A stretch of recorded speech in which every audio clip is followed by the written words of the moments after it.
मागचे 10 मिनिटं झाला नाश्ता आलाय आणि मला खाऊ देत नाही. कॅमेरा शूटिंग सुरू आहे. आता मी पहिला घास खाल्लाय. त्यामुळे भरपूर मेनू आहे, भरपूर व्हरायटी आहे आणि इथं सगळे आयटम्स कुठलाच फ्लॉप जात नाही. आतापर्यंत सगळे ट्राय केलेले आहेत आम्ही. असं आला की भाईंचं वजन हे पहिले 92 किलो होतं आणि तिथून त्यांनी भाईंनी जवळ 8 ते 10 किलो वजन कमी केलं आणि ते पण 3 ते 4 महिन्यांमध्ये. चेहऱ्यावरून कळून येतं लगेच, कारण माझा जो 92 किलो असतानाचा जो चेहरा होता आम्ही बघितलेला तो आणि आता आम्हाला भरपूर फरक वाटतोय. नमस्कार मित्रांनो, शोध चवीचामध्ये तुमचं सगळ्यांचं स्वागत आहे. आज आहे शनिवार आणि आपण आज नाश्त्यासाठी आलेलो आहे लक्ष्मी ज्यूस बार येथे. इथं आपण वेगवेगळे फूड्स ट्राय करणार आहे. आज तुम्हाला रिव्ह्यूज पण नक्की देणार आहे आपण. व्हिडिओ शेवटपर्यंत बघा, खूप छान रिव्ह्यूज दिलेले आहेत. तर चला बघूया. नागेश तुझ्या जुन्या आठवणी असते ना कॉलेजच्या, आहे ना? 10 वर्षापासूनची प्रथा. भेटायची पण खूप महाग वाटत. तर इडली घेतलेली आहे आणि मिसळ घेतलेली पहिल्यांदा ट्राय करायला. तर मिसळ लास्ट टाइम ट्राय केलेली, खूप छान लागली होती. मटकी वगैरे दिलेली.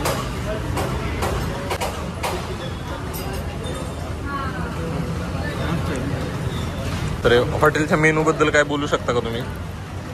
मेनूमध्ये भरपूर मेनू आहे, भरपूर व्हरायटी आहे आणि इथं सगळे आयटम्स कुठलाच फ्लॉप जात नाही. आतापर्यंत सगळे ट्राय केलेले आहेत आम्ही. डोळे झाकून तुम्ही काही ऑर्डर करू शकता. सँडविच म्हणा, साऊथ इंडियनमध्ये इडली सांबार वगैरे, त्यानंतर चायनीजमध्ये चिकन फ्राईड राईस 1 नंबर भेटतो. त्यानंतर पोहे उपमा आपले नॉर्मल ब्रेकफास्ट तो आहेच. Misal last time first time try केलेली विशालच्या सांगण्यावरून. इव्हन छोले भटुरे पण छान भेटतात. छोले भटुरे पण छान भेटतात. सँडविच पण खूप भारी भारी भेटतात, वेगवेगळ्या व्हरायटीचे. नागेश तुला काय म्हणतात? पोह्यांची टेस्ट थोडीशी कॉलेज असताना आणखी थोडी बेटर असायची असं वाटतं. बेटर होते. हां, बाकीच्या टेस्ट जशीच्या तशी आहे, फक्त पोह्यांची टेस्ट थोडीशी चेंज झाली. पोह्याचे थोडेसे मोकळेवर छान लागतात. राईट थोडीशी टेस्ट आणि दर्शनदारी पण कमी लागतं. राईट. आणि नागेशच्या भाषेत इथे आल्यानंतर नॉस्टॅल्जिया होतो. नॉस्टॅल्जिया म्हणजे खूपच जास्त. म्हणजे आम्ही जेव्हा स्टडी करत होतो, जॉब करत होतो, तेव्हा पण येत होतो. राईट. म्हणून बिहाइंड द कॅमेरा हा माणूस आहे विशाल आणि इकडे ॲडव्होकेट आलेले. मला यांनी नाश्त्याला बोलवलं, नाश्ता ऑर्डर केला. मागचे 10 मिनिटं झाला नाश्ता आलाय आणि मला खाऊ देत नाही. कॅमेरा शूटिंग सुरू आहे. आता मी पहिला घास खाल्लाय. त्यामुळे मी सांगतो की बाबा तुम्ही फूड ब्लॉगर सोबत कधी येऊ नका. कधी जायचं नाही. इडली कशी आहे? तर इडली सांगायचं झालं तर खूपच छान अशी स्पॉन्जी इडली आहे. तुम्ही जर बघितलं तिथे तर हे बघू शकता, खूप असं स्पॉन्जी आणि असं मस्त पोरस इडली बनलेली आहे. त्यामुळे इडली खूप सुंदर लागते. तोंडात टाकण्यासाठी वेगळी होते छान. आणि त्यासोबत जे सांबार आहे त्याच्यामुळे त्याला आणखी टेस्ट होतो. आणि सांबारमध्ये आपण हे बघा, इथे भोपळा आहे, सगळ्या ज्या गोष्टी आपण सांबारमध्ये टाकतो, म्हणजे शेवगाची शेंग असेल, भोपळा असेल, बाकीच्या सगळ्या गोष्टी असतील. आणि तो जो मसाला जो सांबारचा त्यांनी बनवलेला आहे 1 नंबर मसाला आहे. त्यामुळे त्याची टेस्टच एक वेगळी येते. आणि त्या बाऊलमध्ये असं मस्तपैकी घेऊन जबरदस्त विषय डायरेक्ट खोल. सोबत ॲडव्होकेट सुरेश आहे. कशी वाटते टेस्ट?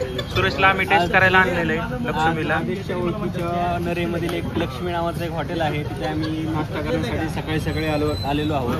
तर इथला जो काही सगळ्याच मेनू आहे, इडली असेल, त्याच्यानंतर पोहे असतील, अतिशय उत्तम आणि चविष्ट, स्वादिष्ट आणि रुचकर पद्धतीचं आहे. अगदी नाश्ता मला मनापासून आवडले.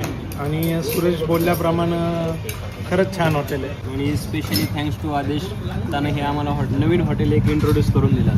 तर मित्रांनो, नेक्स्ट आयटम आपण घेतलेला आहे कोल्ड कॉफी. तर कोल्ड कॉफीवरती इथं मस्त अशी कॉफीची पावडर टाकून दिलेली आहे. आपल्यासोबत आहे अमोल, जो असिस्टंट इंजिनियर म्हणून काम करत आहे. तर ह्याची स्टोरी इन्स्पिरेशनल आहे एकदम. नागेश, आम्ही असं मस्तपैकी आलो, नंतर मस्तपैकी आम्ही तेलकट सगळं खात होतो. त्यानंतर आम्ही मैद्याचं खाल्लं. त्यानंतर आम्ही काय म्हणतो त्याला कोल्ड कॉफी पिली गोड.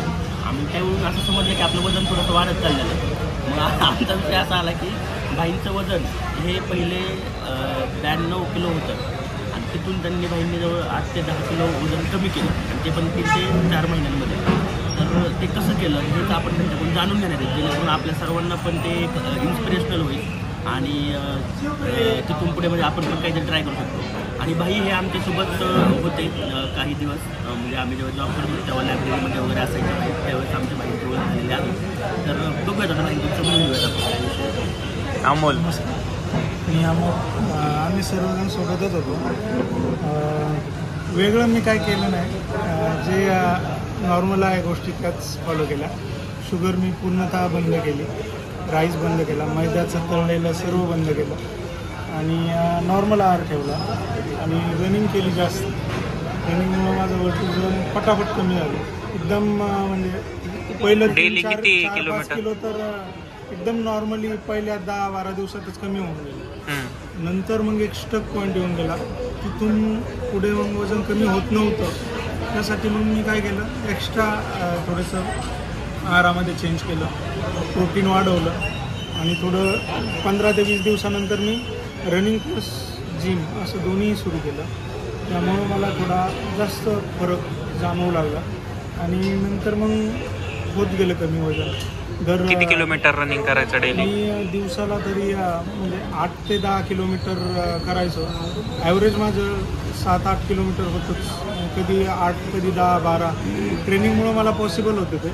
ट्रेनिंगमुळं एकलेवरीला माझं ट्रेनिंग होतं. शुगर आणि मैदा वगैरे सगळं कट केलं पाहिजे. तळलेलं जास्त तेलकट नाही.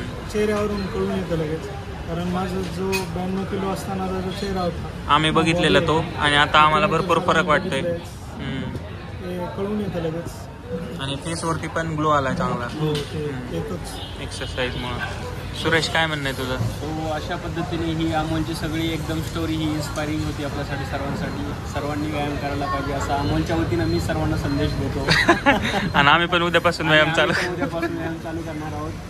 आजचा रिव्ह्यू तुम्हाला जर आवडला असेल तर आपल्या चॅनलला नक्की सबस्क्राईब करा, व्हिडिओला लाईक करा.